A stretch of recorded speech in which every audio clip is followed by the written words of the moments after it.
하나님의 말씀 마태복음 26장 47절로 56절까지 봅니다.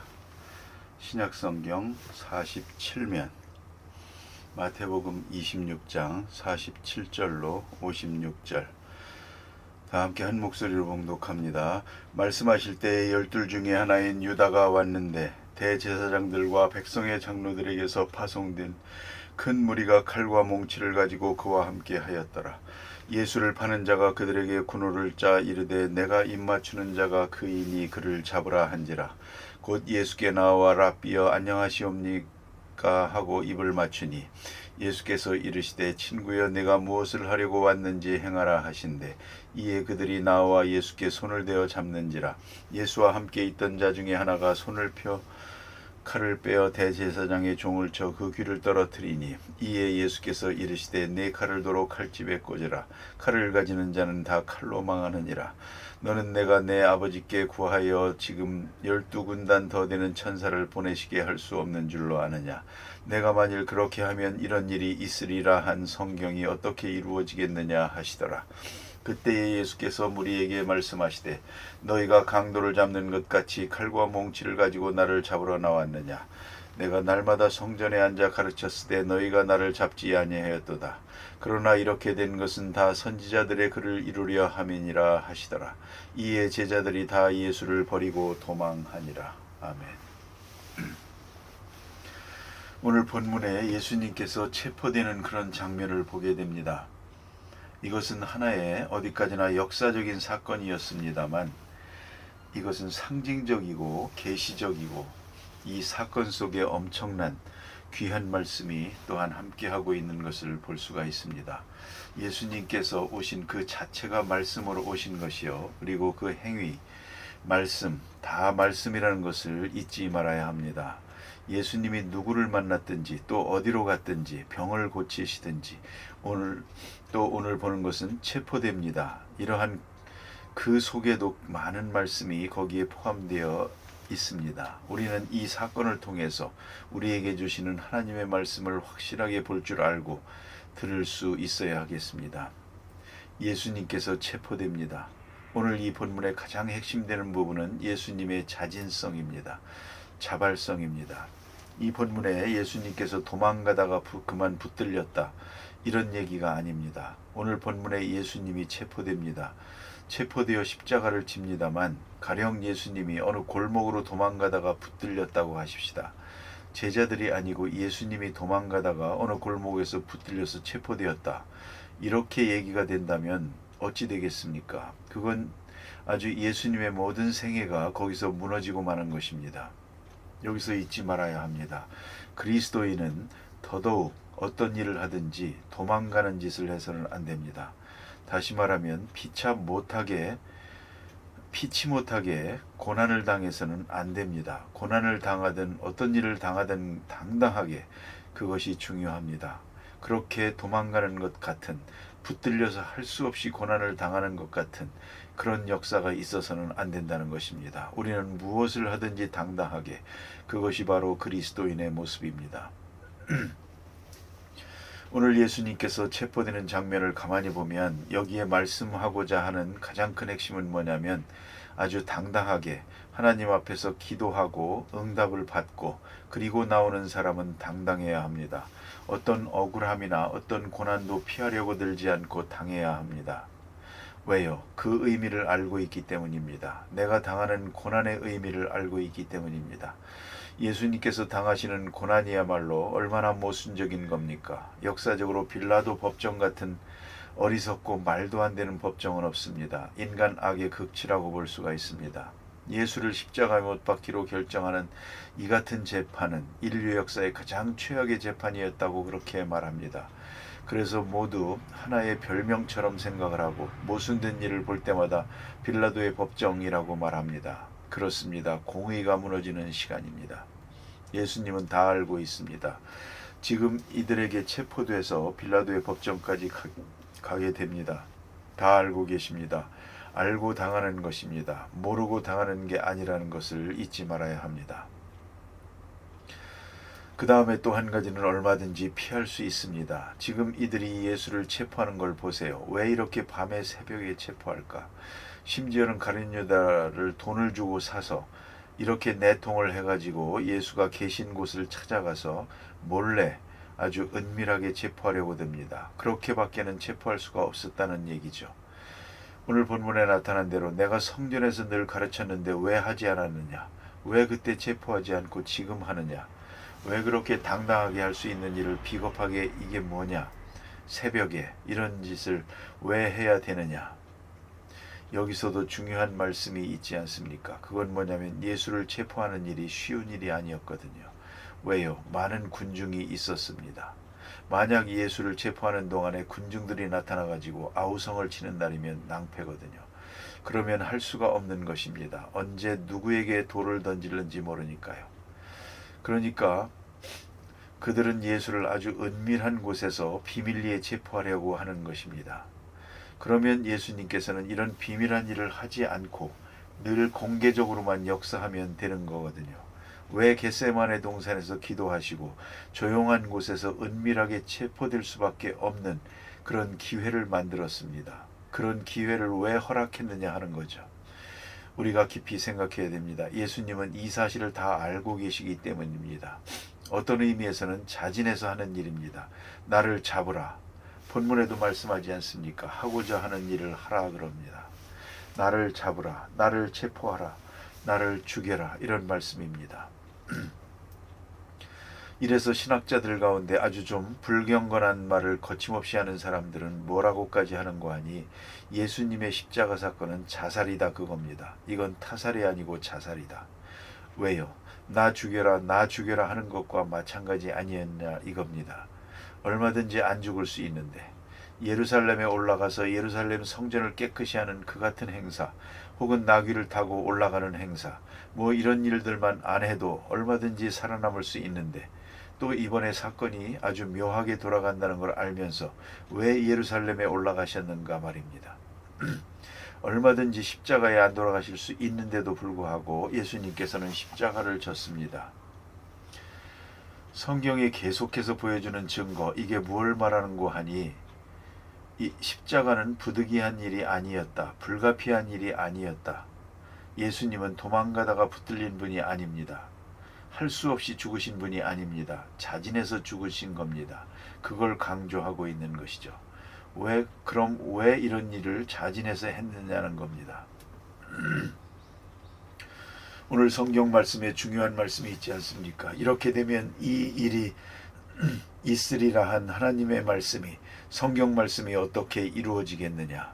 성경 말씀 수천 년 동안 예언해온 성경 말씀을 그 역사의 중심에서 자기를 통해서 이 땅에서 이루려고 하시는 것입니다. 그 점이 중요합니다.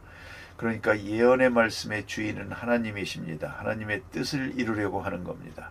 만백성을 구원하시려고 하는 하나님의 뜻을 자기의 죽음을 통해서 이루려는 것입니다. 그러니까 하나님의 뜻을 이렇게 생각하고 있습니다.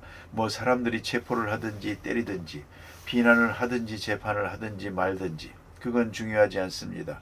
하나님의 뜻을 조용히 생각합니다. 내게 향한 하나님의 뜻을 생각합니다. 하나님의 뜻을 예언한 성경의 예언의 말씀을 생각합니다. 하나님을 생각하고 오늘 나는 이 사건 속에서 하나님의 뜻이 조용하게 이루어지고 있는 것을 그대로 따라가고 있는 것입니다. 그래서 요한복음 18장에 보면 아버지께서 내게 주신 잔을 내가 마시지 않겠느냐 하고 말합니다. 이 요절을 너무도 중요하게 생각합니다. 어떤 일을 당하든지 한 번 더 기도하고 깊이 생각하세요. 아버지께서 내게 주신 잔 다 하나님의 뜻이 있어서 주시는 선물입니다. 좋은 일도 나쁜 일도 선물입니다. 이런 사건도 저런 사건도 다 내게 선물로 주시는 겁니다. 사랑하는 아버지가 사랑하는 아들에게 주는 선물입니다. 그래 오늘 주신 말씀 내가 만일 그렇게 하지 아니하면 이 일을 이루리라고 말씀하신 성경에 예언된 일이 어떻게 이루어지겠느냐. 그러니까 십자가를 지시는 예수님의 마음에는 세 가지밖에 없습니다. 하나는 하나님의 뜻을 생각합니다. 또 많은 백성을 구원하려고 하는 것입니다.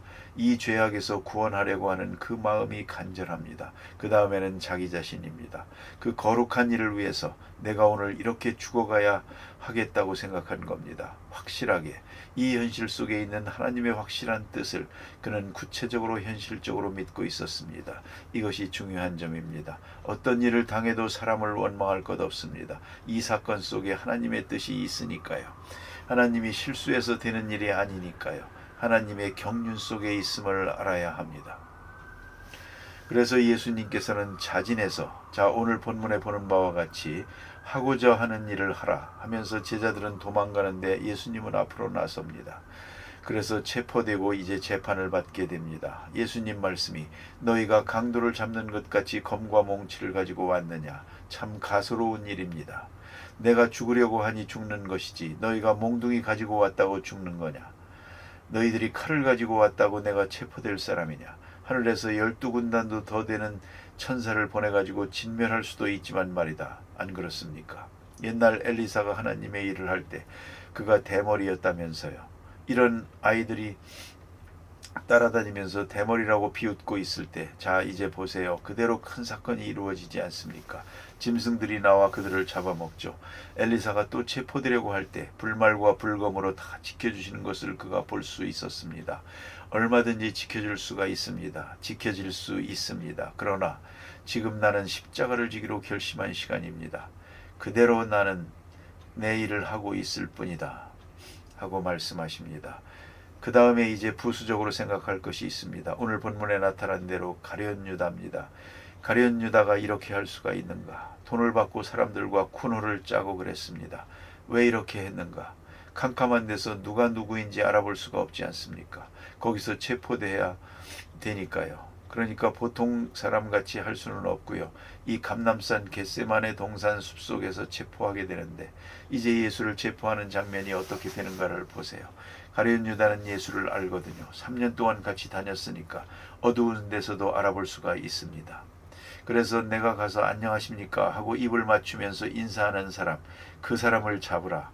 그가 예수다. 이렇게 된 것입니다. 가룟 유다가 그 심부름을 한 것입니다. 너무나도 가소로운 일입니다. 너무나도 불쌍한 사람입니다. 이렇게 어떻게 이런 심부름을 하게 됩니까? 은30을 받고 예수를 넘겨주는 일에 결정적인 역할을 하게 됩니다. 캄캄한데 어두운 데서 사랑하는 제자가 앞으로 나와서 선생님이여 안녕하십니까? 하고 뒤에는 군사를 데리고 와서 이 얼마나 가소로운 장면입니까? 내가 사람이냐? 정말 화를 낼 만합니다. 그러나 예수님은 그렇지 않았습니다. 다 알고 계시면서도 무엇을 하려고 왔는지 행하라 그랬습니다. 여러분, 가끔 이렇게 가룟 유다의 웃음이 우리 눈앞에 있습니다. 그걸 비방하지도 말고 또 비판하지도 마세요. 그보다 더 중요한 것은 하나님의 뜻이니까요. 내 앞에서 입을 맞추든 끌어안든 그게 중요한 게 아닙니다. 아무도 비방하지 마세요. 예수는 이 가룟 유다의 가증스러운 행위를 이 자리에서 비방하지 않았습니다. 내가 하려고 하는 일을 행하라. 왜요? 예수님은 지금 십자가를 지시려는 생각으로 가득 차 있기 때문에 그 마음에 가득 차 있습니다. 그까진 일이 중요한 게 아니거든요. 또 하나 사건이 있습니다. 그것은 요한복음에 보면 말고와 베드로라고 이름까지 되어 있습니다. 제자들 중에 하나가 이 장면을 보면서 칼을 들어 내리쳤습니다. 그런데 모름지기 칠 때야 목을 치려고 쳤겠죠. 빗나가서 귀가 잘렸습니다. 누가복음에 보면 이 귀가 떨어졌는데 떨어질 때 예수님께서도 그 귀를 도로 붙여주십니다. 여기서도 이적을 행합니다. 이 경황 속에서도 이적을 행했습니다. 불쌍히 여기셔서 귀를 도로 붙여줍니다. 그리고 하시는 말씀입니다. 네 검을 도로 집에 꽂으라. 검을 가지는 자는 검으로 망하느니라.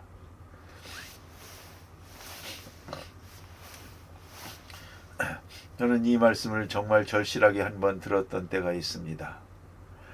여러분 잘 아시는 대로 존 F 케네디가 시해될 때 1960년대였죠. 그때 그 시해되는 장면을 텔레비전에서 계속 볼 수 있었습니다.